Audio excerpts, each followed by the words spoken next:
29 years old, and still unmated. In the world of the Mooncrest Pack, that single fact was enough to make a woman invisible. It did not matter how kind she was. It did not matter how hard she worked. It did not matter that she had spent her whole life giving everything she had to people who never once said thank you. Her name was Evelyn Nelson, and on the night this story begins, she was standing at the edge of a ballroom filled with golden light, surrounded by people who shared her blood but had never once made her feel like family. The Mooncrest Pack ballroom glowed. That evening, crystal chandeliers hung from the ceiling like frozen waterfalls of light. Long tables were covered in white silk and silver trays. Pack members in their finest clothes moved through the room, laughing, drinking, celebrating another year of peace and strength. Evelyn stood near the wall, dressed in a simple grey gown, watching everyone else shine. Across the room, her younger sister Scarlett laughed, so loudly that several heads turned. Scarlett was 26, beautiful, and never let anyone forget it. She raised her glass toward Evelyn with a smile that did not reach her eyes. "At this point," Scarlett said, her voice carrying easily over the music, "Father should simply appoint Evelyn as the permanent caretaker of the nursery. She is so good with children. Maybe that is all the moon goddess ever intended for her." Laughter rippled through the nearby guests. Evelyn felt her face grow warm. She kept her eyes down, staring at the floor, at the pattern in the marble, anything but the faces around her. She told herself it did not matter. She told herself this every single time. It still hurt. Then Grace, the youngest of the three sisters, stood up from her seat. She was 24, with golden hair pinned in elegant curls, and on her wrist was a bracelet that caught the chandelier light and threw it back in 100 directions. "Oh, Evelyn," Grace said sweetly, walking closer, "I almost forgot. You have not seen my mating gift yet." She held out her wrist. The bracelet was made of silver, set with smooth blue moonstones that seemed to glow from within. Several of the she-wolves nearby gasped softly. "My mate traveled to 3 different territories to find these stones," Grace said, turning her wrist so the light danced across it. "He said nothing less would be good enough for me." She smiled, and there was nothing kind in it. "Though I suppose," she added, tilting her head, "mating gifts are rather unfamiliar to you, Evelyn. I forget sometimes." The laughter that followed was louder this time. Evelyn's hands tightened at her sides. She thought about the years she had spent quietly helping this pack. The Omega children she had bandaged, the elders she had sat with through long nights when they were afraid.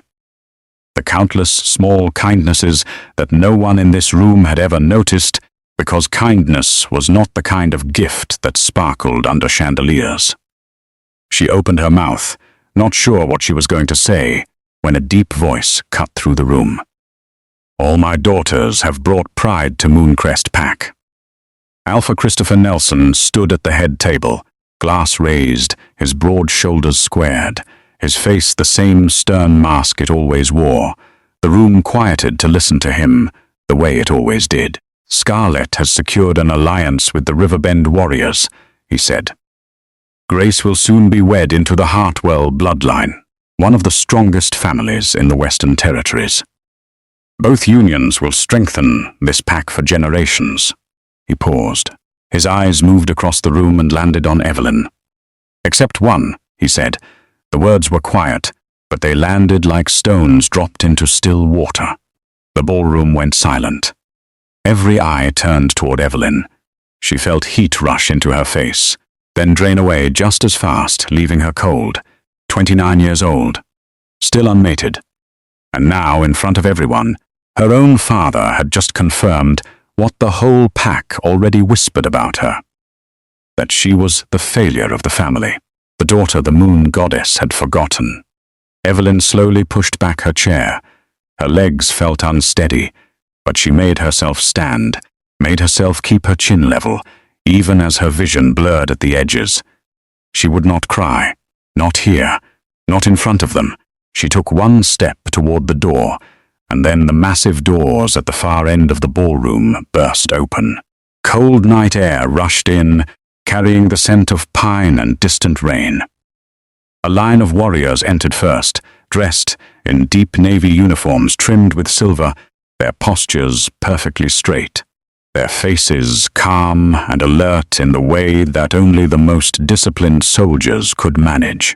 Behind them came a voice, deep and commanding, that filled every corner of the ballroom. His Majesty, Alpha King Jackson Carter. For one heartbeat, nobody moved. Then the entire ballroom rose as one, a wave of silk and velvet and gasps, every pack member bowing low. Evelyn, still frozen halfway between her chair and the door, found herself standing apart from the bowing crowd, her path to the exit suddenly blocked by the very man the whole kingdom feared and respected above all others. She did not know it yet, but everything in her life was about to change. To understand what this moment meant, you have to go back. Not far, just far enough to understand who Evelyn Nelson really was, behind the humiliation, behind the whispers, behind 29 years of being told she was not enough. Evelyn had grown up in Mooncrest Pack, the eldest of 3 daughters born to Alpha Christopher Nelson and his late wife, Margaret. Margaret had died when Evelyn was only 12, leaving behind 3 girls and a father who buried his grief beneath duty and discipline. From that day on, Evelyn had become something the pack needed, but never celebrated. The steady one. While Scarlet and Grace grew up surrounded by attention, admired for their beauty and their charm, Evelyn quietly stepped into the role their mother had left behind. She learned which Omega families needed extra food during the cold months. She learned how to calm a frightened child during a thunderstorm. She learned how to sit beside an elderly pack member in their final days, holding their hand so they would not be alone. Nobody asked her to do these things. She simply did them because someone had to and because it felt right. But kindness in Mooncrest Pack was not currency. Status was, beauty was, and most of all, a mate was. Every she-wolf in the pack was expected to find her mate by the time she came of age. The bond was sacred, a recognition from the moon goddess herself, marking 2 souls as belonging to each other forever. For most wolves, this happened naturally, sometime in their late teens or early 20s. A scent that suddenly became unforgettable, a pull in the chest that could not be ignored, a voice that felt like coming home. Evelyn had felt that pull once, but we will come back to that. For now, picture Evelyn at 29, moving through the halls of the Nelson estate like a ghost that everyone could see, but no one truly looked at. During pack gatherings, visiting wolves often mistook her for a servant. She wore simple clothes, carried trays, refilled drinks, made sure the Omegas had enough food before the higher-ranking wolves noticed they were hungry. When someone asked who she was, the answer was usually a careless wave of the hand and a quick, "Oh, that is just Evelyn, Christopher's eldest. Just Evelyn." Her father had stopped looking at her with warmth long ago. It was not that he was cruel, not directly. He simply treated her like an obligation he had already accepted, he could not fix. He praised Scarlet's beauty. He praised Grace's charm. When it came to Evelyn, he praised her usefulness, the same way he might praise a well-built fence or a reliable horse. Evelyn manages the household well, he would say, when forced to mention her at all. The pack picked up on his tone the way packs always do.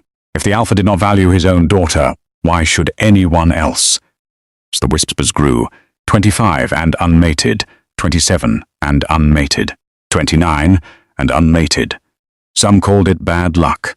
Others, more cruelly, called it a sign, proof that something was wrong with her, that the moon goddess herself had looked at Evelyn Nelson and decided she was not worth matching to anyone. Evelyn heard all of it. She heard it in the lowered voices at gatherings, the sideways glances, the pity disguised as concern. Poor Evelyn, Such a shame, really. She is kind enough, I suppose, but kindness does not keep you warm at night. She had learned over the years to simply keep moving, to keep her hands busy, to smile politely and disappear into the next task before anyone could say something else that would sit heavy in her chest for days. On the morning this story truly begins, Evelyn woke before dawn, as she always did. She dressed quietly, tied back her dark hair, and made her way down to the kitchens, where the staff were already preparing for the day. "Good morning, Miss Evelyn," said Martha, the head cook, not looking up from the bread she was kneading. "Good morning, Martha. Need any help?" Martha smiled the kind of warm, real smile that Evelyn rarely received elsewhere in the estate. "Always, dear. The Hartwell representatives are arriving today to finalize things with Miss Grace. Your father wants everything perfect." Evelyn nodded and rolled up her sleeves. As she worked, kneading dough, stirring pots, carrying trays, she could hear the rest of the household waking. Scarlett's voice calling for her maid, Grace humming a happy tune as she tried on dresses for the Hartwell visit, her father's heavy footsteps moving toward his study. No one called for Evelyn. No one needed her for anything except the work itself. By mid-morning, the estate was full of movement. Servants polished silver. Guards stood straighter at their posts. The Hartwell family's carriage rolled up the long drive, and Grace rushed out to greet them, glowing with excitement. Evelyn watched from a side window as Grace was swept into a warm embrace by her future mother-in-law, as gifts were exchanged, as laughter filled the front courtyard. She felt happy for Grace. Truly, she did. Whatever resentment had grown in Evelyn over the years, she had never let it curdle into bitterness toward her sisters. They were, after all, just living the life that had been handed to them. A life where love and status arrived easily, almost as if by right. It was not their fault that Evelyn's life had gone differently. That evening, as the household prepared for a celebratory dinner with the Hartwells, Evelyn helped set the table, arranged flowers, and made sure the youngest servants, many of them Omega children taken in by the pack after losing their families, were fed before the feast began. One of them, a small girl named Ivy, no older than 7, tugged at Evelyn's sleeve. "Miss Evelyn," Ivy whispered, "will there be a pack ball again soon?" Martha said there might be. Evelyn knelt down to Ivy's level and smiled. "There will be the annual pack ball in just a few weeks. Would you like to come and watch the dancing?" Ivy's eyes lit up. "Could I? I do not see why not," Evelyn said gently. "I will make sure of it. It was such a small thing, a small promise to a small girl, but it was the kind of small thing Evelyn had built her entire life around. Moments where she could make someone else's world a little brighter, even if her own remained dim. She did not know, as she made that promise, that the pack ball she had just spoken of would change everything, not just for her, for the entire kingdom. Every person who seems to have given up on love has, somewhere in their past, a reason. For Evelyn, that reason had a name: Ryan Mitchell. 10 years ago, when Evelyn was 19, Ryan had been a young warrior in the Mooncrest Pack's border guard, strong, steady, and kind in a way that reminded Evelyn of the way she tried to treat others. He noticed her long before she noticed him. He would find small reasons to walk past the kitchens when she was working, would offer to carry heavy baskets, would linger after training sessions just to talk with her for a few extra minutes. At first, Evelyn had been wary. She was the Alpha's daughter, after all, even if she was treated like little more than household staff within her own home. She knew how complicated things could become, but Ryan was patient. He never pushed. He simply kept showing up, kept being steady, kept making her laugh on days when laughter felt impossible. Slowly, carefully, Evelyn let herself fall in love with him. For nearly 2 years, they shared something that felt, to Evelyn, like the first real warmth she had known since her mother died. Stolen moments by the training grounds, long walks along the edge of the pack's territory, where the trees opened up to reveal the stars. Quiet conversations about the future. A future where, somehow, things might be different. Everyone around them began to whisper, in a different way than the whispers Evelyn was used to. Hopeful whispers. Many in the pack believed that the moon goddess would soon reveal them as true mates. It seemed obvious to everyone who saw them together. The way Ryan's eyes followed Evelyn across a room, the way Evelyn's shoulders relaxed whenever he was near. But the bond never came. No matter how deeply they cared for each other, no matter how right it felt, the mark of a true mate bond, that undeniable pull, that recognition from the moon goddess, never appeared between them. Evelyn told herself it did not matter. Plenty of wolves built happy lives together without the mate bond. Love, real love, the kind built through years of choosing each other, was its own kind of miracle. Her father did not see it that way. When Christopher Nelson learned of the relationship, his response was immediate and final. "He is a border guard," he said, his voice flat. "He has no status, no family name worth mentioning, and no bond to bind you to him. I will not have my daughter throw away whatever future she has left on a man like that." Evelyn had argued one of the only times in her life she had truly raised her voice to her father. She told him that Ryan made her happy, that happiness should count for something. Christopher had simply looked at her the way he looked at a problem that needed solving. "Happiness," he said, "does not strengthen a pack." Within a month, Ryan was reassigned, not dismissed outright. That would have caused too many questions, but transferred to a distant border outpost, one of the most dangerous and remote postings in Mooncrest's territory. The night before he left, Ryan found Evelyn near the training grounds, in the same spot where they had spent so many evenings together. "I will come back for you," he told her, taking both her hands in his. "I do not care what your father says. Give me time to prove myself, to build something he cannot argue against, and then I will come back." Evelyn had nodded, tears in her eyes, and made him promise to write. He did write. For the first few months, letters arrived regularly, full of small details about his new posting, the wolves he served with, the quiet hope that one day this would all be worth it. Then the letters slowed. Then they stopped. Months later, word reached Mooncrest Pack through official channels. There had been a rogue attack on the border outpost. Several guards had been lost. Ryan Mitchell's name was on the list of those who had disappeared during the chaos. Not confirmed dead, but not found either. Evelyn remembered exactly where she was standing when she heard the news.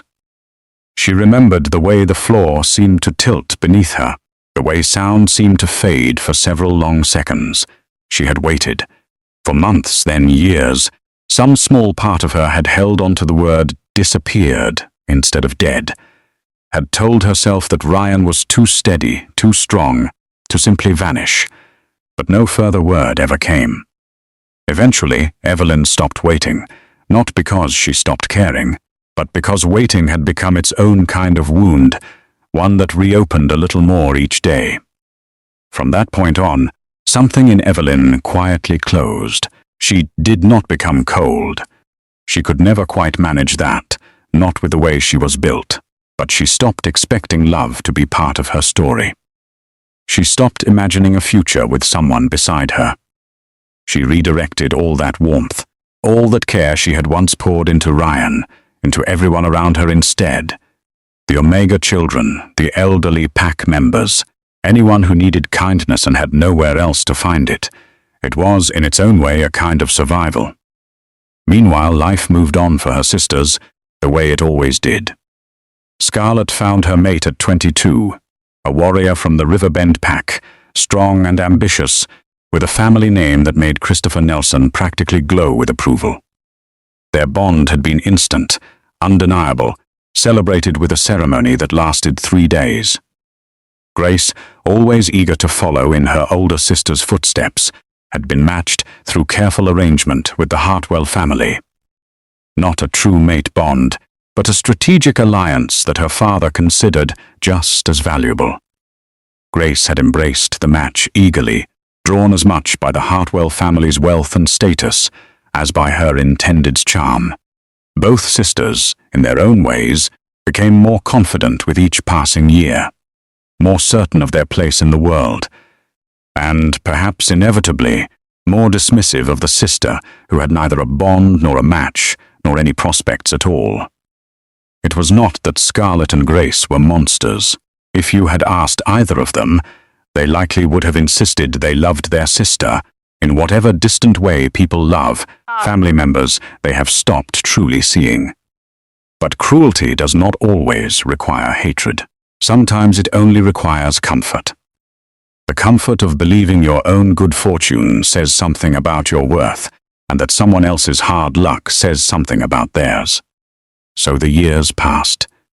Evelyn turned 25, then 27, then 29, each birthday accompanied by a little more pity, a little more whispered judgment, a little more of her father's barely concealed disappointment.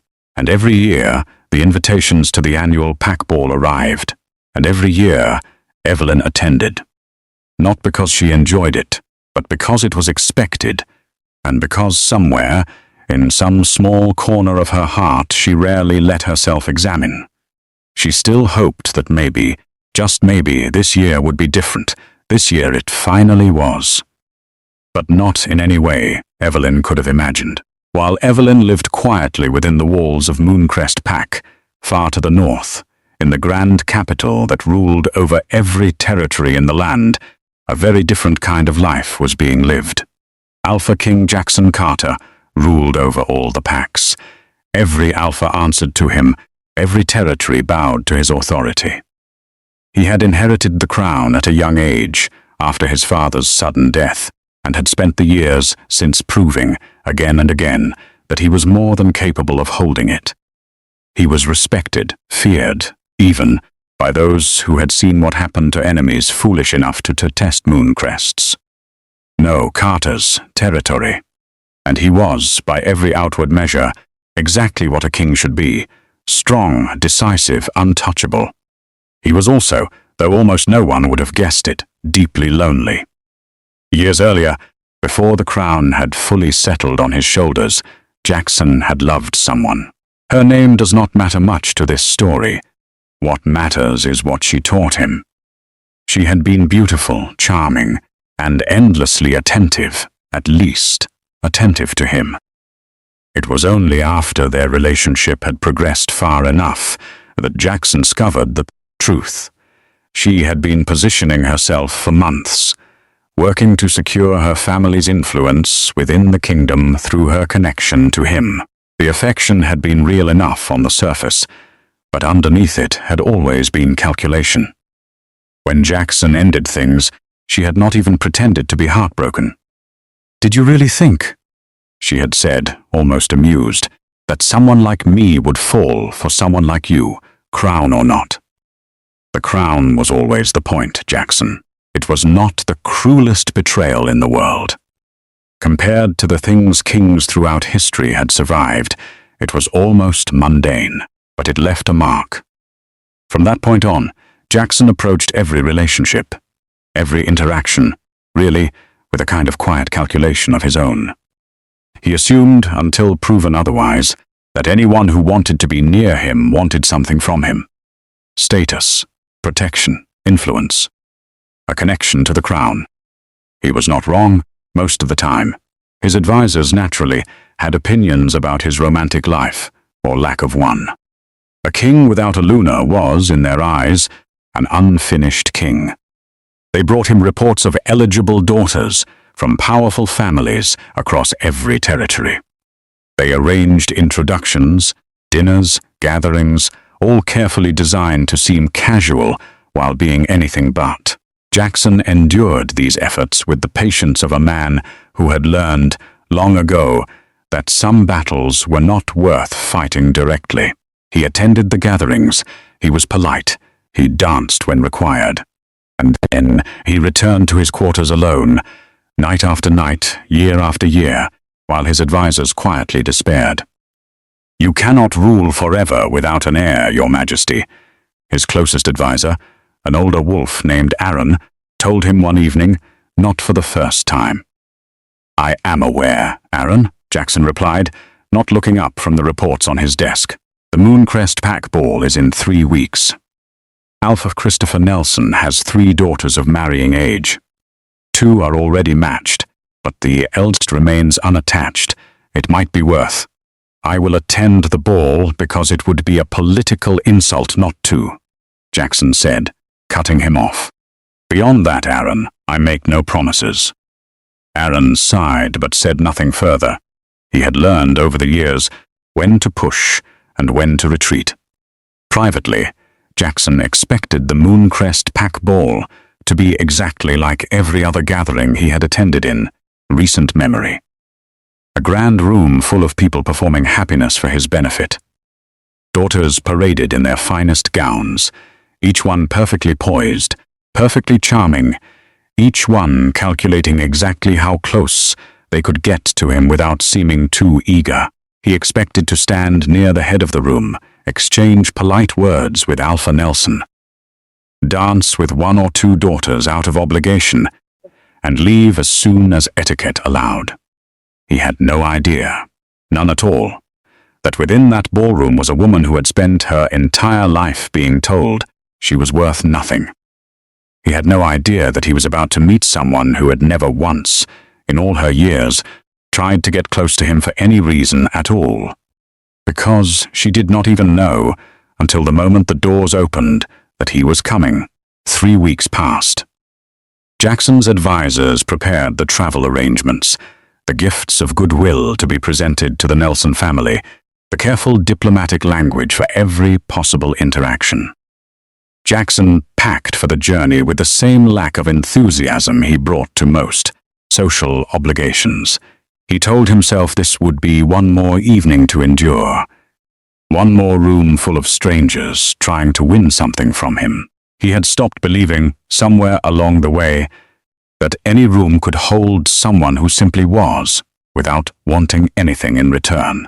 He was about to be proven wrong.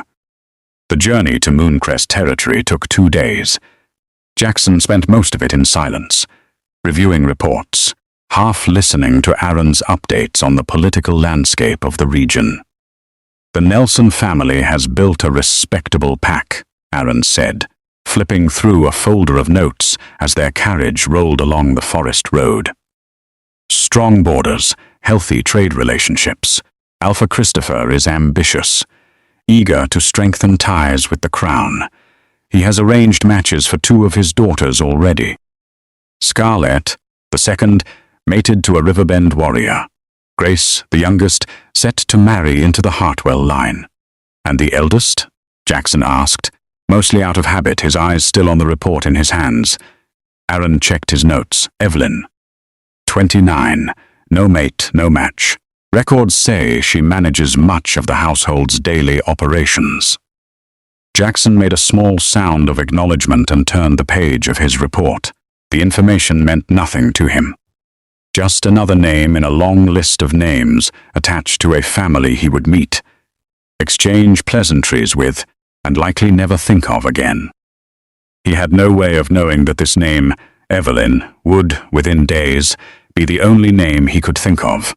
As the carriage rolled closer to Mooncrest territory, the forest opened up to reveal the estate in the distance. Grand, but smaller than the palaces Jackson was used to. Lanterns were already being lit along the pathways in preparation for the evening's ball. "They have gone to considerable effort," Aaron observed, looking out the window. "They always do," Jackson said, his voice flat. He settled back against the seat and closed his eyes for the remainder of the journey, bracing himself for another evening of performance. His and everyone else's. What he did not brace himself for was kindness. Real kindness, the kind that did not perform for anyone, the kind that existed simply because it always had. He did not know yet that he was about to find it.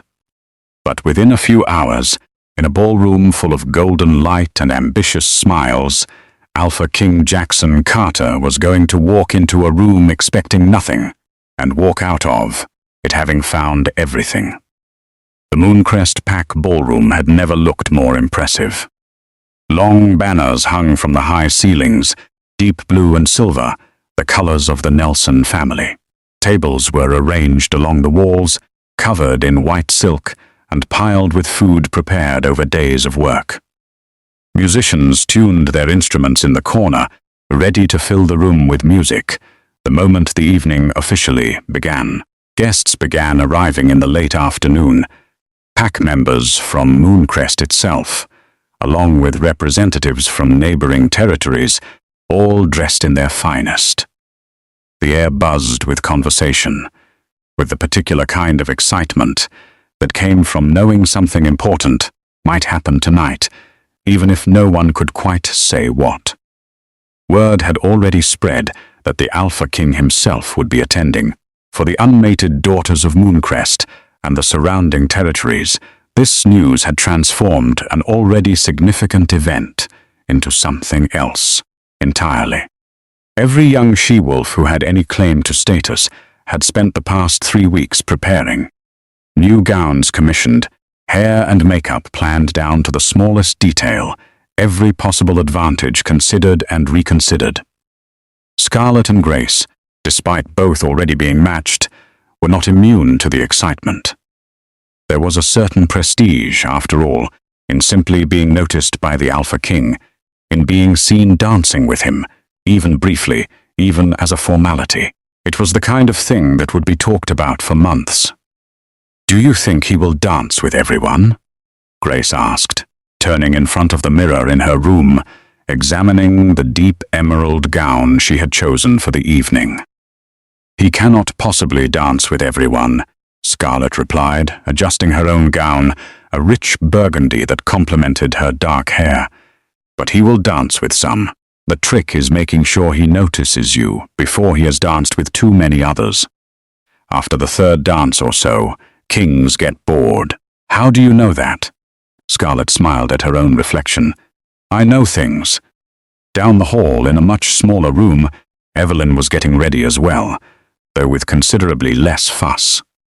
She had chosen a simple dress in soft grey, the same color she wore to most formal occasions. It was well made, modest, and entirely unremarkable. She had learned, over the years, that standing out at gatherings like this only invited more comments, more comparisons, more reminders of everything she was not. Better to simply blend into the background. To be useful. To be, as her father had once said, someone who managed things well. As she finished tying back her hair, there was a soft knock at a door. "Miss Evelyn." "Miss Oz." It was Martha's voice. "The Hartwell representatives need extra hands in the kitchen before service begins. Would you mind?" "Of course not," Evelyn said, already moving toward the door. "I will be right there." This was how Evelyn spent the early part of the evening, not in the ballroom enjoying music, but in the kitchens and hallways behind it, making sure everything ran smoothly. She checked on the food preparations. She made sure the Omega staff had eaten something before the long night of service began. She found little Ivy, dressed in her best, those simple clothes, peeking through a doorway at the ballroom beyond. "Is it time yet?" Ivy whispered. "Almost," Evelyn whispered back, kneeling beside her. "Stay close to Martha, and you will be able to watch from the side once the dancing begins." "I promised. Remember?" Ivy nodded eagerly, practically vibrating with excitement. By the time Evelyn finally made her way into the ballroom itself, the room was already full. The musicians played a lively tune. Couples moved across the floor in practiced steps. Laughter and conversation filled every corner. Evelyn found a quiet spot near the wall, not far from where the youngest staff members were gathered to watch, and allowed herself a small smile as she watched Ivy's face light up at the sight of the dancers. It was, for a moment, almost peaceful. Then she heard her name. "Evelyn, there you are." Scarlet approached, glass in hand, her burgundy gown catching the light beautifully. Beside her, Grace adjusted her bracelet, the same one she had shown off weeks earlier, so that it caught the chandelier light. "We were wondering where you had gotten to," Scarlett said, though her tone suggested she had not been wondering very hard. "Hiding in the kitchens again?" "Someone needed to make sure everything was ready," Evelyn said simply.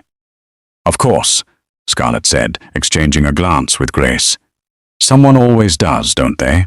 And it is always you," Grace giggled. Evelyn said nothing. She had long ago learned that responding only gave these moments more life than they deserved. Across the room, Alpha Christopher Nelson stood near the head table, deep in conversation with several visiting alphas, his posture rigid with the particular kind of tension that came from hosting an event this important. Every so often, his eyes swept the room, checking that everything was in order, the food, the music, his daughters. When his gaze landed briefly on Evelyn, standing quietly near the wall in her plain grey dress, something flickered across his face, not warmth. Something closer to mild irritation, quickly smoothed away as his attention moved on. Evelyn looked away before he could see that she had noticed. The evening continued. More dancers, more laughter, more glasses raised in toasts to alliances and futures and the strength of the Mooncrest pack. And then, near the edge of the dance floor, something happened that Evelyn would think about for a long time afterward, though in the moment, it seemed like such a small thing. A young Omega girl, no older than 5 or 6, had wandered too close to the dancing couples, mesmerized by the swirling gowns and bright lights. She tripped over the hem of her own dress and fell hard onto the marble floor, letting out a startled cry. For a moment, nobody moved. The dancers nearby barely glanced down, stepping carefully around the small obstacle, without truly seeing her. A few guests frowned at the interruption, as if the child's cry were simply an inconvenient noise. Evelyn was already moving. She crossed the floor quickly, kneeling beside the girl before anyone else had even fully registered what had happened. Hey, you are all right," Evelyn said softly, gently helping the girl sit up. The child's knee was scraped, a small trickle of blood visible, and her lower lip trembled as tears welled up. "It hurts," the girl whispered. "I know, let me see." Evelyn carefully examined the scrape. Minor, nothing serious, but it clearly stung. She pulled a small handkerchief from the pocket of her gown. She always carried one. An old habit, from years of tending to scraped knees and runny noses, and gently pressed it against the wound. "There," Evelyn said softly. "That is the worst part over. You were very brave." The girl sniffled, then managed a small, wobbly smile. "Do you want to sit with my friend Ivy for a bit?" Evelyn asked. "She is right over there, and I think she would love some company while she watches the dancing." The girl nodded, and Evelyn gently helped her to her feet, walking her over to where Ivy and the other children were watching from the side. She made sure the girl was settled comfortably, said a few more soft words, and then, satisfied, straightened up to return to her place near the wall. The entire moment had lasted less than 2 minutes. What Evelyn did not know was that someone had been watching every second of it. Alpha King Jackson Carter had arrived only a short while earlier, his entrance marked by the formal announcement, the bowing crowd, the brief exchange of greetings with Alpha Christopher Nelson. He had taken his place near the head of the room, exactly as expected, prepared to endure the evening with the same practiced patience. He brought to every gathering like this. He had been watching the room the way he always did, assessing, cataloguing, noting which families positioned their daughters where, which conversations were performed for his benefit, which smiles were real and which were calculated. It was, frankly, exhausting. The same patterns, every time, in every territory. And then he had seen the girl fall. He had watched the dancers step around her without truly seeing her. He had watched several guests frown, as if she were an inconvenience. And he had watched a woman in a simple grey gown move through the crowd without hesitation, kneel down without a moment's thought for her own dress, and tend to the child with a gentleness that asked for nothing in return. There had been no audience for that moment. No one of importance had been watching. Or so the woman clearly believed. She had not performed kindness for effect. She had simply been kind because the child needed someone to be. Jackson found himself watching her even after she had returned the girl to safety. He watched her settle quietly back near the wall, near the children, smiling faintly as she watched them watch the dancers. "Aaron," Jackson said quietly, without taking his eyes off her. Aaron, standing nearby, followed his gaze. "Your Majesty? Who is that woman?" Near the wall, in grey with the children. Aaron studied her for a moment, then consulted his memory of the notes he had reviewed. "That would be Evelyn Nelson, Your Majesty. The eldest daughter." Something shifted in Jackson's expression, subtle, but Aaron, who had served him for years, noticed it immediately. "The unmated one," Jackson said. It was not quite a question. "Yes, Your Majesty." Jackson said nothing further, but his eyes did not move away from Evelyn for a long moment. Across the room, oblivious to any of this, Scarlett had positioned herself directly in the Alpha King's line of sight, laughing a little too loudly at something one of the visiting nobles had said, occasionally glancing toward Jackson to gauge whether he had noticed. He had not really. The musicians began a new song, slower, more formal, the kind of dance reserved for important guests. This was the moment every unmated she-wolf in the room had been waiting for. Tradition held that the Alpha King would select a partner for this dance. A significant gesture, one that would be discussed and analyzed for weeks afterward. Scarlett straightened. Grace, nearby, did the same. Across the room, a dozen other young women did similarly, each one trying not to look as though they were trying. Christopher Nelson, sensing the moment, made his way toward Evelyn, not out of any sudden concern for her, but because tradition also dictated that the host's family should be visibly present and accounted for during such moments. He found her near the wall and, in a low voice, said, "Evelyn, stand somewhere more visible. It reflects poorly if you are hiding near the children during a formal dance." It was, in its own way, the most attention he had given her all evening, and it was only because her absence might be noticed. Evelyn, used to such instructions, simply nodded and moved a few steps closer to the dance floor. Though she made no effort to draw attention to herself, she had no expectation of being chosen for anything. She simply did as she was told, the way she always did.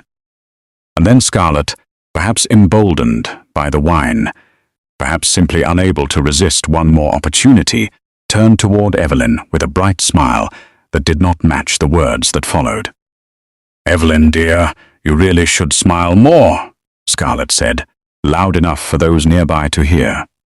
"Standing there with that face, anyone would think you were jealous. Though I suppose," she added, glancing meaningfully toward Jackson, "there is nothing to be jealous of. Some women are simply not meant for moments like this." A few quiet laughs followed, not as many as before, but enough.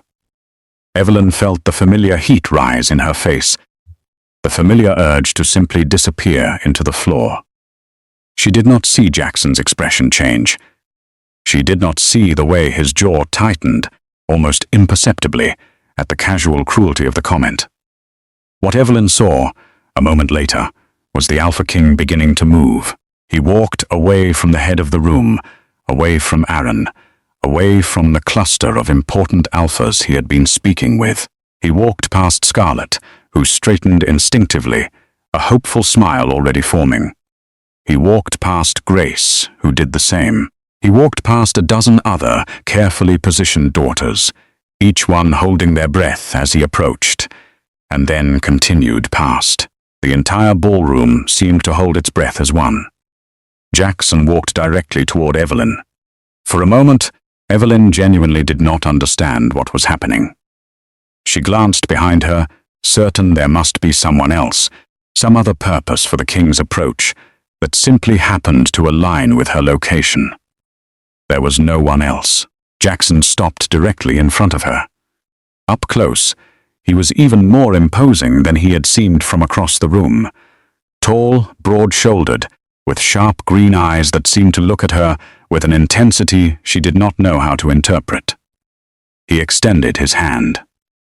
"May I have this dance?" The words echoed through the silent ballroom. Evelyn stared at his hand, then at his face, certain, absolutely certain, that this must be some kind of mistake.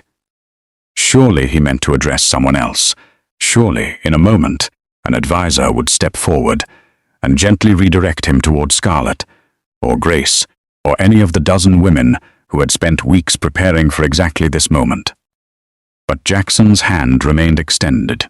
His eyes remained on hers, patient, steady. "Your Majesty," Evelyn said softly, her voice barely audible even to herself. "I believe there may be some confusion. My sisters." "I did not ask your sisters," Jackson said, his voice calm but carrying easily in the silence. "I am asking you." Somewhere behind Evelyn, she heard Scarlet's sharp intake of breath. She heard the faint, stunned murmur beginning to ripple through the crowd. Evelyn looked down at Jackson's extended hand once more. 29 years of being overlooked.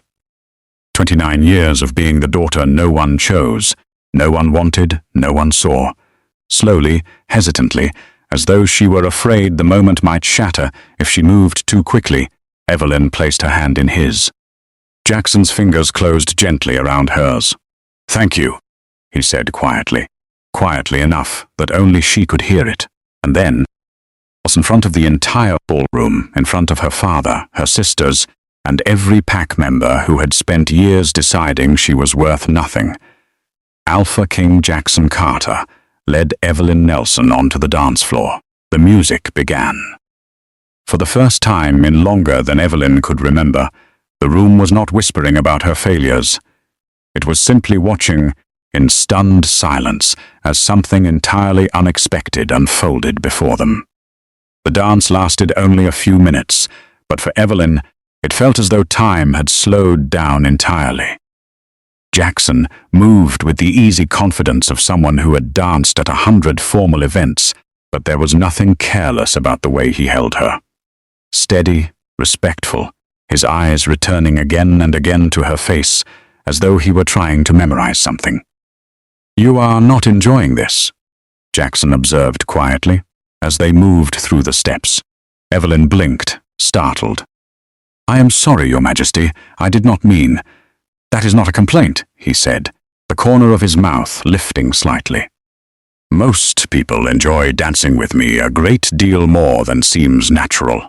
It is refreshing to dance with someone who looks like they would rather be anywhere else." Evelyn felt a small, surprised laugh escape before she could stop it. "I apologize. I am simply not used to this. Not used to dancing. Not used to being seen," Evelyn said, before she could think better of it. Something in Jackson's expression shifted, not pity, which Evelyn had received plenty of over the years, and had learned to recognize instantly. This was something else, something closer to genuine curiosity. "That seems like a strange thing for anyone to say about you," Jackson said, "given that I just watched an entire ballroom hold its breath the moment I walked toward you." Evelyn's cheeks warmed. "That was about you, Your Majesty, not about me." "I disagree," Jackson said simply, and did not elaborate further. The dance ended a moment later, and Jackson escorted Evelyn off the floor with the same easy formality he had used to lead her onto it. He inclined his head politely. "Thank you for the dance, Lady Evelyn." "Thank you, Your Majesty," Evelyn managed, still slightly dazed. And then he walked away, back toward Aaron and the cluster of alphas, leaving Evelyn standing near the edge of the dance floor as the music resumed and the room slowly, gradually, returned to its normal volume. though the conversations now buzzed with a very different topic than before. Evelyn did not have long to process what had happened before Scarlet appeared at her side, gripping her arm with fingers that dug in just slightly too hard. "What was that?" Scarlet hissed, her smile fixed in place for the benefit of anyone watching, even as her voice carried an edge Evelyn had rarely heard. "I do not know," Evelyn said honestly. "I have never met him before tonight." "Obviously," Scarlet snapped, "which makes it even stranger that he—" She cut herself off, glancing around at the watching crowd, and forced her smile wider. Never mind. It was probably nothing, a formality. Kings dance with all sorts of people. Evelyn said nothing. She had learned, long ago, that arguing with Scarlet rarely accomplished anything. Across the room, Christopher Nelson had gone very still, watching the exchange with an expression Evelyn could not quite read. Something between confusion and calculation, as though he were trying to determine what this meant, and how it might be useful. For the rest of the evening, Evelyn noticed people looking at her differently. Not with the casual dismissiveness she was used to, but with a kind of curious reassessment, as though they were seeing her for the first time and trying to figure out what they had missed. She found it deeply uncomfortable. She slipped away from the ballroom as soon as she reasonably could, retreating to the quiet of the kitchen, where Martha and the staff were beginning to clean up. "Miss Evelyn!" Martha exclaimed, eyes wide. "Is it true? Did the Alpha King really?" "It was just a dance, Martha," Evelyn said, though her voice wavered slightly. "It does not mean anything." Martha studied her for a long moment, then smiled knowingly, but said nothing more. Evelyn told herself, that night, lying awake in her small room, while the sounds of the ball's final hours drifted faintly through the walls, that it had been a strange but isolated moment. A kindness, perhaps. The king had clearly noticed the way Scarlet spoke to her, and had simply chosen to make a point. That was all it was, a point, a small act of fairness from a powerful man, the kind of thing kings could afford to do on a whim, without it meaning anything at all. She did not expect to ever think about it again, beyond as a strange and slightly embarrassing memory. She was wrong. 3 days later, a royal messenger arrived at the Nelson estate. The household was thrown into a flurry of activity the moment the messenger's colors were spotted on the road.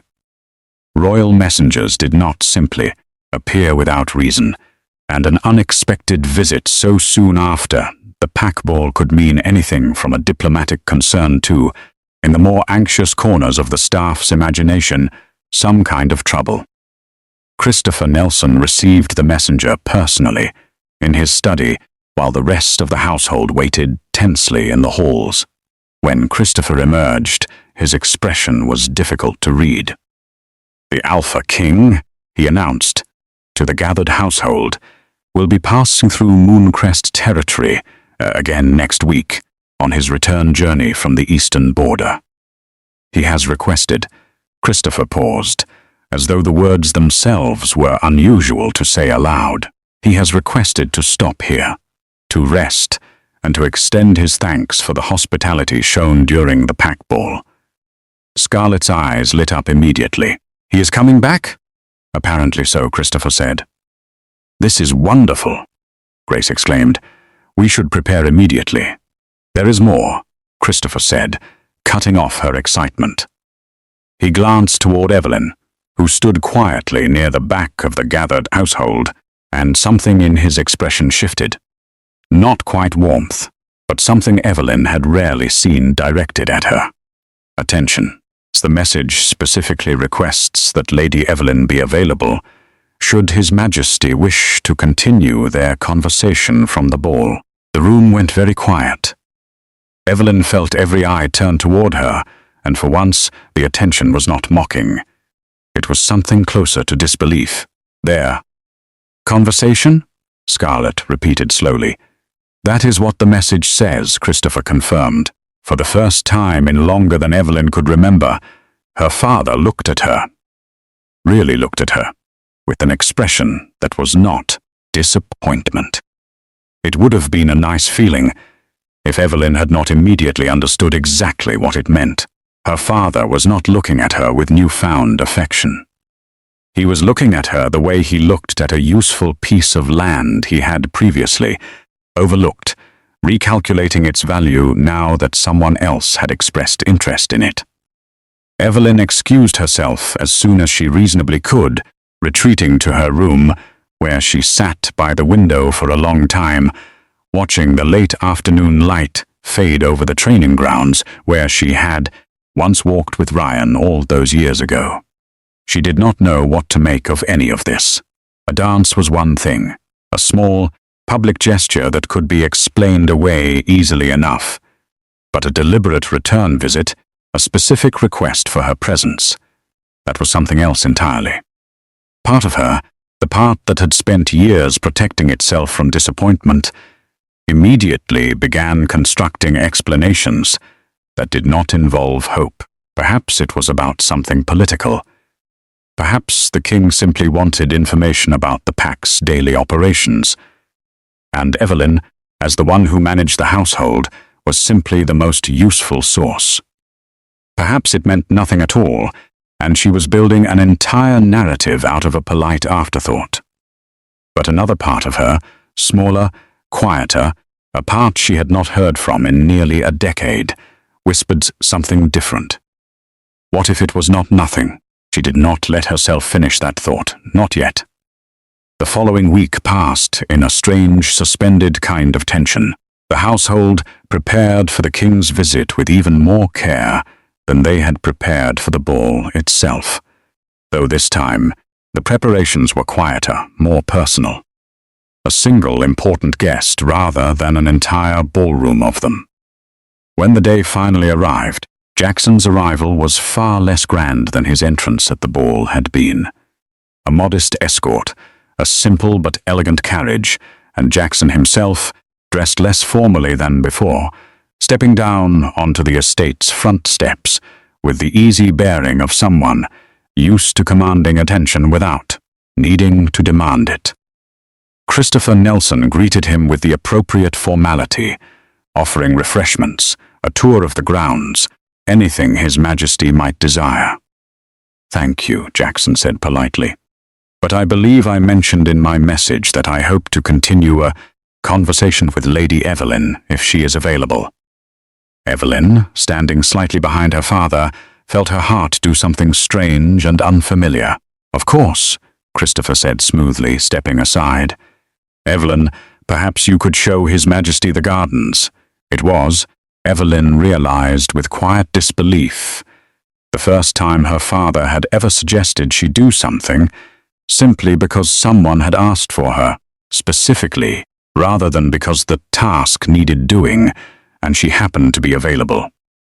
She led Jackson through the estate's gardens, a quiet, well-tended space that Evelyn had always found peaceful, away from the noise of the main household. For a while, neither of them spoke, the silence filled only by bird song and the soft crunch of gravel beneath their feet. "I imagine," Jackson said eventually, "that my visit caused quite a stir." "A small one," Evelyn admitted. "And the dance 3 days ago, that caused a stir too, I imagine." "A larger one," Evelyn said, and Jackson laughed, a genuine surprised sound that seemed to catch even him off guard. "I have been told," Jackson said after a moment, "that I do not laugh very often. My advisors find it concerning." "I find that hard to imagine, Your Majesty. You seem like someone with a great deal to laugh about. A kingdom, a crown, more wealth than most people could imagine." "Things, yes," Jackson said, "though things do not laugh back." Evelyn glanced at him, surprised by the simple honesty of the statement. It was not the kind of thing she expected a king to say. Certainly not to someone he had met only once, briefly, at a dance neither of them had planned. "Why did you ask me to dance?" Evelyn asked, the question slipping out before she could stop it. At the ball, there were dozens of women who had spent weeks preparing for exactly that moment. I had not. I did not even want to be in that ballroom. Jackson considered the question for a long moment, his eyes on the garden path ahead of them. "Before I asked you to dance," he said slowly, "I watched a child fall on the dance floor. I watched an entire room of people step around her, as though she were a piece of furniture that had been inconveniently placed. And then I watched you, the only person in that room who seemed to actually see her, cross the floor without a moment's hesitation, kneel down without caring about your dress, and make sure she was all right." He paused. "I have attended more gatherings like that than I can count, Lady Evelyn. I have watched hundreds of people perform kindness, perform interest, perform whatever version of themselves they believe will be most useful to me. What I saw you do was not a performance. You did not know anyone important was watching. You did it because the child needed help, and that was enough of a reason." Evelyn did not know what to say. No one had ever described one of her small, ordinary acts of kindness as though it meant something, as though it was worth noticing, worth remembering. "And then," Jackson continued, his voice quieter now, "I heard the way your sister spoke to you, and I understood very quickly that the room had spent a great deal of time deciding you were worth nothing, and that you had spent a great deal of time believing them." Evelyn's throat tightened unexpectedly. She looked away, toward the garden's edge, blinking hard. "I am sorry," Jackson said. "I did not mean to upset you." "You did not," Evelyn said, her voice thick. "It is only that. No one has ever said anything like that to me before." They walked in silence for a while after that, but it was a different kind of silence than before.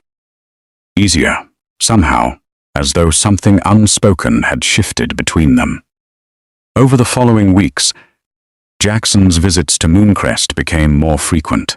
Sometimes he came under the guise of diplomatic business, meeting briefly with Christopher Nelson before finding his way to the gardens or the quiet study where Evelyn often worked through the household's accounts. Sometimes there was no pretense at all, simply a message ahead of time asking if Evelyn would be available for a walk or a conversation or nothing in particular at all. Their conversations ranged everywhere. Books Evelyn had read during the long, quiet evenings of her childhood, the day-to-day realities of managing a large household, something Jackson, who had grown up surrounded by servants who handled everything, found endlessly fascinating. Evelyn's memories of her mother, who had died when Evelyn was 12 and whom Evelyn rarely spoke of to anyone. And, slowly, painfully, carefully, Ryan. Evelyn told Jackson about Ryan one evening, sitting on a bench in the gardens as the sun set behind the trees. She told him about the 2 years they had shared, about the bond that never came, about her father's intervention, about the border posting, the rogue attack, the years of waiting that eventually became years of grief. Jackson listened without interrupting, his expression unreadable, but his attention absolute. "I am sorry," he said when she finished. "That kind of loss does not heal cleanly. I do not think it ever fully does." "You speak as though you understand," Evelyn said. "Not in the same way," Jackson admitted, "but I understand what it is to stop expecting good things from people. To assume, before anything else, that affection comes with a price." He paused. "I have spent a long time assuming that about everyone I meet. And now?" Jackson looked at her, and for a moment, something in his careful, guarded expression softened entirely. "Now," he said quietly, "I am beginning to think I was wrong about at least one person." Evelyn felt something in her chest, something warm and frightening, and entirely unfamiliar after so many years of carefully not feeling anything at all. For the first time since Ryan, Evelyn found herself laughing freely. Not the polite, careful laughter she offered at family gatherings, but real laughter, the kind that came easily, unguarded, surprising even herself sometimes with how natural it felt. And Jackson, the alpha king who had not laughed in years, who approached every relationship with calculated distance, found himself, for the first time in longer than he could remember, simply at peace. Not everyone in Mooncrest Pack was happy about this development. As Jackson's visits continued, and as word of his evident interest in Evelyn spread, first as rumor, then as something closer to common knowledge, the whispers that had once mocked Evelyn for being unmated began to shift into something sharper. Scarlett, in particular, found the situation increasingly difficult to accept. The sister she had spent years dismissing, the sister everyone had agreed was simply unworthy of attention, was now receiving more of it than Scarlett ever had.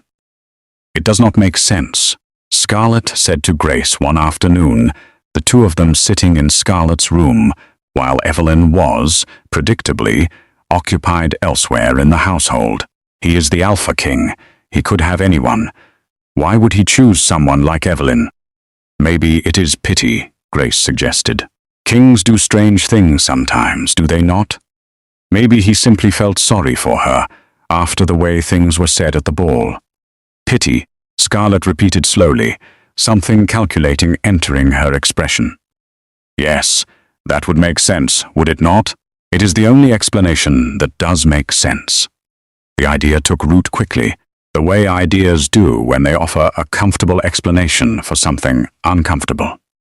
By the time evening fell, Scarlett and Grace had thoroughly convinced themselves, and had begun, carefully and quietly, to share their theory with anyone who would listen. It was only pity, they said. The king felt sorry for poor Evelyn after the embarrassment at the ball. He was simply being kind, in the way powerful people sometimes were toward those less fortunate. It would not last. It could not last. Surely he would come to his senses soon enough, once the novelty wore off, and if it did not end on its own, well, perhaps it could be helped along. Evelyn, absorbed in the quiet happiness of her growing friendship with Jackson, remained largely unaware of the conversations happening behind closed doors throughout the estate. She did not know that the cruelty she had endured for years, cruelty she had learned to simply absorb and move past, was about to take a sharper, more deliberate turn. And she had no idea that the man who had spent years protecting his heart from exactly this kind of manipulation was about to overhear something that would change everything. It happened on an ordinary afternoon, the kind of afternoon that, until that moment, had felt unremarkable. Jackson had arrived at the Nelson estate a little earlier than expected. His visit not yet formally announced to the household, he had grown comfortable enough with Mooncrest and with Evelyn that he sometimes arrived quietly, without the usual formal procession, simply walking through the gardens or the halls until he found her. On this particular afternoon, he had been told that Evelyn was likely in the east sitting room, where she often worked through the household accounts in the quiet hours after midday. He made his way there alone, his footsteps soft against the polished floors. As he approached the sitting room, he heard voices through the partially open door. Scarlett's voice and Grace's, raised slightly, the way voices rise when people believe themselves to be unheard. He should have announced himself. He knew that, even in the moment, but something in the tone of the conversation made him pause. "Honestly, I do not understand why she has not figured it out yet," Scarlett was saying, her voice carrying easily through the door. "It is so obvious. The Alpha King felt sorry for her. That is all this is. He saw how we treat her, how Father treats her, and he decided to play the kind, generous king for a while. It probably makes him feel good about himself." "Do you think he actually likes spending time with her?" Grace asked, sounding genuinely curious. "Likes?" Scarlett laughed, a sharp, humorless sound. "Grace, look at her. She is 29, unmated, with nothing to offer anyone. She has spent her whole life being useful to other people, because that is the only thing she has ever had to give. Of course, the king does not actually like her. He is humoring her. Being kind to the sad, lonely sister is the kind of thing kings do when they want to feel important. "It does seem strange that it has gone on this long, though," Grace said. "It will not go on much longer," Scarlett said confidently. "These things never do. Once he realizes she has nothing real to offer, no status, no real charm, nothing beyond a sad story he can feel good about pitying, he will move on. And honestly, the kindest thing would be for someone to make sure Evelyn understands that before she embarrasses herself further. She is already letting herself believe this means something. It would be cruel to let that continue." "Cruel to let her believe it," Grace repeated slowly. "But you are not planning to actually say anything to her, are you?" "Of course not directly," Scarlett said. "That would be unkind. But there are ways to make sure she understands her place. She has spent her whole life understanding her place, after all. It should not be difficult to remind her." Jackson stood very still in the hallway, his hand resting against the doorframe, every word landing with a weight that surprised even him. He had heard cruelty before. He had heard manipulation, calculation, ambition disguised as concern. He had heard all of it many times from many people throughout his entire life as a king. But something about hearing it directed at Evelyn. At the woman who had, slowly and without either of them quite realizing it, become the person he most looked forward to seeing, settled into his chest like a stone. He pushed the door open. Scarlett and Grace both turned, and for a moment, neither of them spoke. Grace's face went pale immediately. Scarlett, to her credit, recovered more quickly, though her smile, when it appeared, was strained. "Your Majesty," Scarlett said, dropping into a quick curtsy. "We did not realize you had arrived. We were just—" "I heard," Jackson said simply. The room went very quiet. "I heard everything," Jackson continued, his voice calm, calmer, in some ways, than either of them had expected, which somehow made it worse. "And I think it is important that you both understand something, since you seem to have spent a great deal of time discussing my motivations without ever once considering that I might simply tell you if asked." Neither Scarlett nor Grace said anything. "You are correct," Jackson said, "that I noticed how this household treats your sister. I noticed it within minutes of arriving at the pack ball. I noticed the way she was spoken to, the way she was dismissed, the casual cruelty that everyone in this household seems to consider perfectly normal." He paused. "What you are wrong about," he continued, "is what that noticing led to. I did not ask Evelyn to dance us out of pity. I asked her because, in a room full of people performing kindness for my benefit, she was the only person who showed real kindness without any audience at all.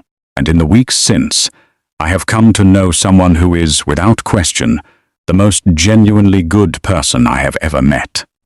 His voice did not rise, but something in it sharpened. "Evelyn possesses more strength, more dignity, and more kindness than anyone I have encountered in this pack, including, I am sorry to say, either of you. She has spent years absorbing exactly the kind of cruelty you were just discussing, and she has done so without ever once becoming cruel in return. That is not weakness. That is something most people, myself included, struggle to manage even once, let alone for years." Scarlett's face had gone through several colors during this speech, settling finally on something pale and stricken. Grace looked, if anything, even worse, tears welling in her eyes, though whether from shame or simple shock, it was difficult to say. "I think," Jackson said, "that this conversation is over." He turned and left the room without another word, his footsteps echoing down the hallway. He did not go looking for Evelyn immediately. He needed a moment to settle the anger that had risen in him, sharper and more immediate than anything he had felt in years, and to think about what he had just heard and what it meant. He found her eventually in the gardens, sitting on the bench where they had first talked about Ryan, a book open on her lap that she did not appear to be reading. She looked up as he approached, and something in his expression must have shown, because her smile faded into concern, Jackson? Is something wrong? He sat down beside her, close enough that their hands nearly touched, and was quiet for a moment before speaking. I overheard your sisters earlier, he said, talking about why I have been spending time with you. Evelyn's expression shifted. Not surprise, exactly, but something resigned, something that suggested. This was not the first time she had braced herself for this particular conversation, even if it had never happened quite like this before. What did they say? She asked quietly. That I felt sorry for you, Jackson said. That this, whatever this is between us, is nothing more than a king amusing himself by being kind to someone he pities. That it would not last, and that someone should make sure you understood that before you, in their words, embarrassed yourself further. Evelyn looked down at the book in her lap, her fingers tightening slightly around its edges. They are not entirely wrong to wonder, she said quietly, after a moment. I have wondered it myself. I am 29, Jackson. I have no status, no bond, nothing that would make sense of someone like you choosing to spend time with someone like me. I have spent most of my life being told, in one way or another, that I am not worth very much. It would be strange if some part of me did not, occasionally, wonder if they were right about this too. Evelyn, I am not saying I believe them, Evelyn continued, her voice steadier now, though something in it had grown thin, fragile. I am saying that no one, not my father, not my sisters, not anyone in this pack, has ever, not once, stood up for me. Not really. I learned a long time ago that the only person I could count on to defend me was myself, and most of the time, even I did not bother, because it never seemed to change anything. She looked up at him, and for the first time since he had known her, Evelyn's careful composure cracked entirely, her eyes filled with tears she did not try to hide. No one has ever defended me before, she said, her voice breaking on the words, not once, in 29 years. The word struck Jackson with a force he had not expected.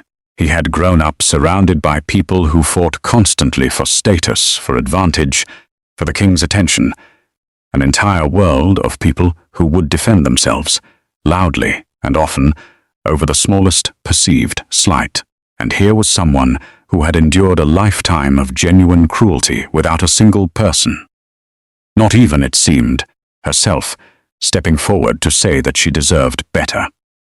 Jackson reached over and gently took her hand. You have someone now, he said quietly. I do not know what this is, Evelyn, what we are, what this has become.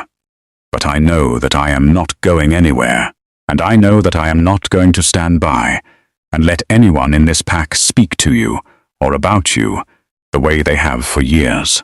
Pity is not what brought me to that ballroom floor, and it is not what has brought me back here, again and again, for weeks.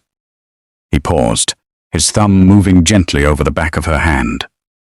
I do not know exactly what this feeling is, he said, more quietly still. I have spent so long assuming that anything resembling affection came with conditions, with calculations, with some hidden price. I do not know how to recognize something real, because I have spent years convincing myself real did not exist. He looked at her, and his voice, when he continued, was barely above a whisper. But I think this might be it. I think this might be what it is supposed to feel like. Evelyn, tears still on her cheeks, let out a small, surprised laugh, somewhere between disbelief and overwhelming relief. That is a very roundabout way, she said softly, of saying something, Your Majesty. Jackson smiled, a real smile, the kind Evelyn had come to recognize as rare and precious. I am told, he said, that I am better at decisive action than I am at words. I noticed, Evelyn said, the dance was certainly more direct. Would it help, Jackson asked, if I were direct again? Evelyn's heart, which had spent 29 years carefully guarding itself against exactly this kind of moment, suddenly felt as though it might not survive whatever was coming. I think, she managed, that it might. Jackson leaned closer, and for a long moment, neither of them said anything at all. What happened next would, within hours, become the second piece of news to sweep through the Nelson household. Though this time, unlike the dance, there were no witnesses beyond the quiet garden and the late afternoon light. But word travels quickly in households where everyone is paying close attention. And by that evening it was clear to everyone. Christopher Nelson, Scarlett, Grace, every servant and pack member who had spent years deciding Evelyn was worth nothing. That whatever this was between Evelyn and the Alpha King, it was not going away, and it was not, as Scarlett had so confidently predicted, pity. Word of what had happened spread through Mooncrest within days, and from Mooncrest it spread further, to neighboring territories, to the capital, to every corner of the kingdom, where people paid attention to the affairs of the crown. The Alpha King, who had spent years resisting every effort to find him, a Luna, who had turned away daughter after daughter from family after family, had apparently found someone. And not, as everyone had assumed he eventually would, among the powerful families who had spent years positioning themselves for exactly this outcome. He had found her in Mooncrest, the eldest Nelson daughter, the one nobody had ever considered. The news caused no small amount of confusion among the kingdom's most powerful families, confusion that, in some cases, curdled into something closer to outrage. Surely, many said, this was some kind of mistake, or a temporary infatuation that would pass. Surely the Alpha King would come to his senses and choose someone more suitable. Someone with status, with the right family name, with a kind of bond or connections that made sense for a Luna. 3 weeks after the conversation in the garden, an announcement arrived from the capital. The Alpha King would be hosting the Royal Moon celebration, an event held only on rare occasions when the crown wished to make a formal announcement of particular significance. Every Alpha family in the kingdom was invited. Attendance was, in practice, mandatory. Speculation about the nature of the announcement ran wild. Some believed Jackson intended to formally announce Evelyn as his choice for Luna, a possibility that filled some with curiosity and others with quiet determination to prevent it, or at least to be present when the inevitable disappointment occurred. Because surely, many still believed, when faced with an entire ballroom of the kingdom's most eligible and impressive daughters, the Alpha King would reconsider. Surely the strange infatuation with the Nelson girl would not survive contact with real options. Scarlett and Grace, despite the deep discomfort of the past few weeks, found themselves swept up in this hopeful narrative, along with everyone else. If the king reconsidered, if he chose someone else, anyone else, at this grand celebration, then perhaps things could return to normal. Perhaps the strange, uncomfortable shift in their household, where Evelyn was suddenly someone people paid attention to, would simply fade away.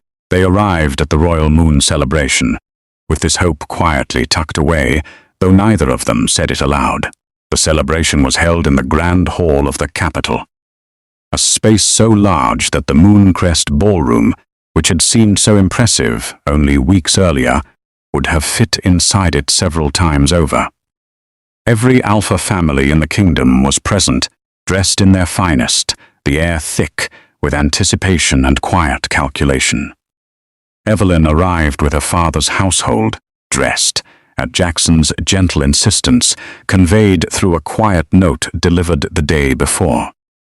Not in the simple grey she usually favored, but in a deep blue gown that Martha had helped her choose, simple but elegant, the color of the night sky just before the stars appeared.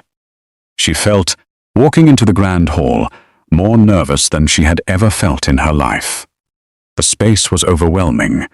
The scale of it, the sheer number of powerful, important people, all of whom seemed to be watching her with open curiosity as word spread of who she was. "You look beautiful," Martha had told her before she left.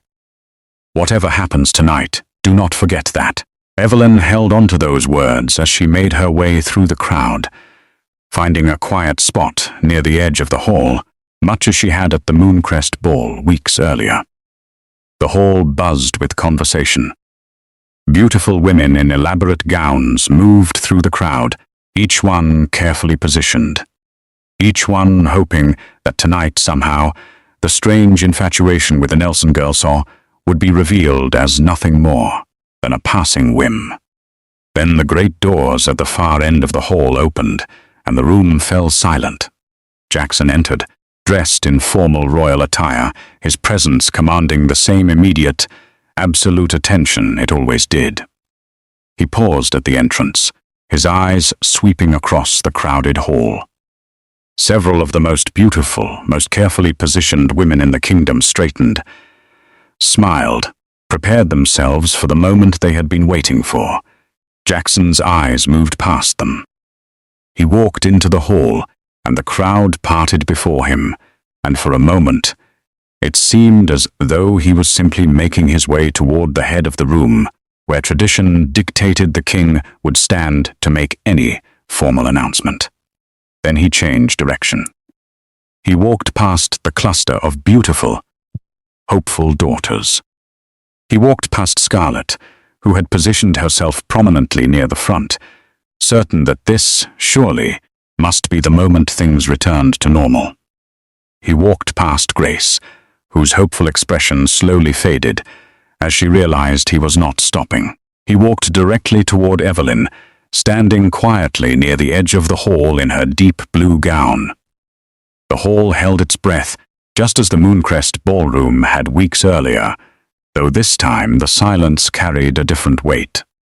This was not a single dance, a momentary gesture that could be explained away. This was the royal moon celebration. This was the moment the entire kingdom had gathered to witness. Jackson stopped in front of Evelyn, and then, in front of every alpha family in the kingdom, in front of her father, her sisters, and hundreds of people who had spent weeks insisting that this could not possibly be real. Alpha King Jackson Carter knelt. The sound that went through the hall was not quite a gasp and not quite a murmur. Something in between, a collective intake breath from hundreds of people simultaneously realizing they were witnessing something that would be talked about for generations. "Evelyn Nelson," Jackson said, his voice carrying clearly through the silent hall. "I have spent my entire life surrounded by people who wanted something from me. Status, power, influence. I stopped believing, a long time ago, that anyone could simply want to know me. Not the crown, not the kingdom, just me." He looked up at her, and despite the hundreds of eyes watching, despite the weight of the entire kingdom's attention, his expression held nothing but quiet certainty. "You never wanted anything from me," he continued. "You did not know who I was when I first saw you kneeling beside a child who had fallen, with no audience, no advantage to be gained. Everything I have learned about you since then has only confirmed what I saw that night. Among everyone I have ever met, every powerful family, every carefully arranged introduction, every person who has ever stood in a room hoping to catch my attention, you are the only one who has shown me what real kindness looks like, what real strength looks like, what love is actually supposed to feel like." Evelyn's eyes filled with tears, her hand pressed against her chest, as though she could somehow steady the overwhelming feeling rising there. "I am asking you," Jackson said, in front of everyone, "because you deserve to never again wonder whether you are wanted, whether you are seen, whether you are enough. You are more than enough, Evelyn. You always have been. Everyone in this kingdom simply needed time to catch up to what I already knew."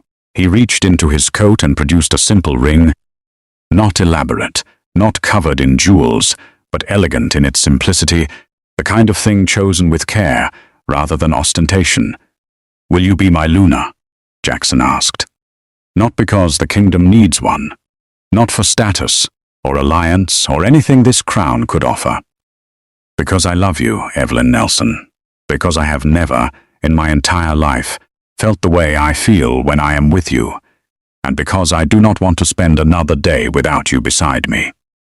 For a long moment, Evelyn could not speak at all. 29 years of being overlooked, of being told she was not enough, of quietly accepting that love was simply not part of the story written for her. All of it seemed to rise up at once, tangled together with the overwhelming reality of the moment, the man kneeling before her, the kingdom watching in silence. "Yes," Evelyn said, her voice breaking, tears spilling freely down her cheeks now. "Yes, Jackson, yes." The hall erupted. The sound that followed was unlike anything the grand hall had heard in years. Applause, cheering, the kind of spontaneous, overwhelming reaction that no formal celebration could have planned for. Jackson rose, slipping the ring onto Evelyn's trembling hand, and then, in front of everyone, pulled her into an embrace that lasted long enough for the cheering to grow even louder. Near the front of the hall, Scarlett and Grace stood frozen, the noise around them seeming to come from very far away. This was not what they had expected. This was not the moment things returned to normal. This was the opposite, the moment everything permanently and irreversibly changed. The sister they had spent years dismissing, the sister they had mocked at the very ball where this all began, the sister everyone had agreed was simply not worth very much, was, as of this moment, the future Luna of every pack in the kingdom, their future queen. Christopher Nelson, standing nearby, wore an expression that Evelyn, even through her tears, could read clearly for the first time in years. It was not pride exactly, not yet. It was something closer to the dawning realization of just how badly he had misjudged something, and how publicly that misjudgment had just been corrected. Years passed. Evelyn Nelson became Luna Evelyn Carter, and within a short time, she became something the kingdom had not seen in generations, a Luna genuinely beloved by everyone she encountered, not because of her position, but because she carried herself, even as queen, exactly as she always had. She visited the Omega communities in every territory, making sure no child went without enough food during the cold months, exactly as she once had in Mooncrest. She sat with elderly pack members, listened to their stories, made sure they were never alone. She remembered names, not just of nobles and alphas, but of servants, of children, of the quiet people who usually went unnoticed. The kingdom did not love her because she wore a crown. They loved her because she had never stopped being the person she was before anyone knew her name. As for Scarlett and Grace, their lives, on the surface, remained much as they had been. Scarlett's marriage to the Riverbend warrior continued, though over the years, certain things became harder to ignore, ambitions and priorities that had always existed, but had once been easy to overlook, now standing in sharper relief. Grace's match with the Hartwell family proved, in time, to be built on foundations less solid than either family had hoped. The alliance valued more than the marriage itself. Neither sister's life became a disaster, but neither did it become the gleaming, enviable future they had once assumed was simply owed to them. The future they had once been so certain Evelyn, of all people, would never have. Some years later, Scarlett and Grace traveled to the capital, not for a grand occasion, but quietly, almost hesitantly, requesting an audience with the Luna. They came, in the end, not to ask for anything, but simply to say what neither of them had ever managed to say before. They were sorry. Evelyn, who had spent a lifetime absorbing cruelty without letting it harden her, listened to her sisters with the same quiet patience she had always carried. She did not pretend the years of mockery had not hurt. She did not pretend it would be simple to move past entirely, but she also did not turn them away. "We are still sisters," Evelyn told them gently. "That has not changed, even if everything else has. I do not need an apology to know that. But I am glad you came. It was not, perhaps, the kind of dramatic reconciliation some might have expected. There were no grand declarations, no tearful embraces witnessed by crowds. Just a quiet conversation, and the slow, careful beginning of something neither sister had ever truly given Evelyn before: genuine respect. Jackson, watching from a distance as Evelyn spoke gently with the sisters who had spent years tearing her down, found himself thinking, as he often did, about that night at the Mooncrest ball. The laughter, the cruelty, the moment a woman in a simple grey gown had knelt to help a child with no audience at all.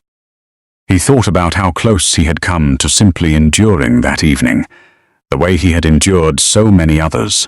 How easily he might have stood at the head of the room, danced his obligatory dance with someone else, and left without ever truly seeing her. And he thought, as he watched Evelyn now, Luna of every pack in the kingdom, kind to everyone she met, beloved not because of a crown, but because of who she had always been. About something simple, something that had taken him far too long to understand. True worth, he had learned, was never determined by status, or beauty, or age, or whether the moon goddess chose to mark two people as mates. It was determined by the kind of person you were when no one was watching, and the right person, when they finally came along, would see that, would see all of it. The years of being overlooked, the quiet kindnesses no one noticed, the strength it took to remain gentle in a world that had given her so little reason to be. Evelyn Nelson had spent 29 years being told she was not enough. It had taken only one person, the right person, to see that she always had been. And from that night at the pack ball onward, she never had to wonder again.